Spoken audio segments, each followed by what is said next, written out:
হলো প্রবাসী সাত্তারের 5 বছর বয়সী ছেলে জুবায়েদের। চাচির সাথে ঘুমাতে গিয়ে চিরতরে পৃথিবী থেকে বিদায় নিতে হলো এই ছোট্ট শিশুকে। দুর্বৃত্তের হামলায় জুবায়েদের সাথে প্রাণ গেছে তার চাচি ও চাচাতো ভাইয়েরও।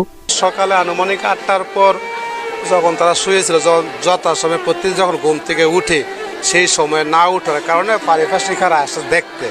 তা মনে হচ্ছে দেখতে এসে তারা দেখে যে গেট খোলানো প্লাস ভিতরে দরজা খোলা। তো ভিতরে গিয়ে তো দেখে খেয়াল করে যে ওদেরকে জবাই করে রুমে ফেলায় রাখছে।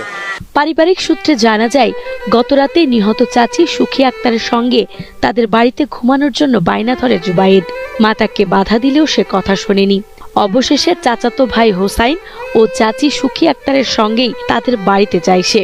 সকালে দীর্ঘক্ষণ কোনো সারা শব্দ না পেয়ে স্বজনরা ঘরে প্রবেশ করলে মেঝেতে জুবায়েদ, তার 4 বছর বয়সী চাচাতো ভাই হোসাইন এবং চাচি সুখী আক্তারের নিথর দেহ পড়ে থাকতে দেখেন।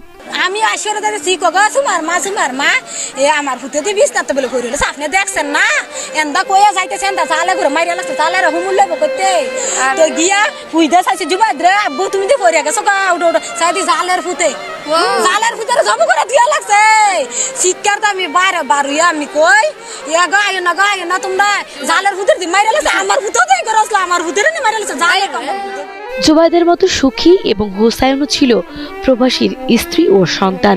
একই পরিবারের 3 জনকে, বিশেষ করে 2টি নিষ্পাপ শিশুকে এমন নৃশংসভাবে হত্যার ঘটনায় পুরো এলাকায় চরম আতঙ্ক ও শোকের ছায়া নেমে এসেছে। স্বজনদের আহাজারিতে এলাকার পরিবেশ ভারী হয়ে উঠেছে।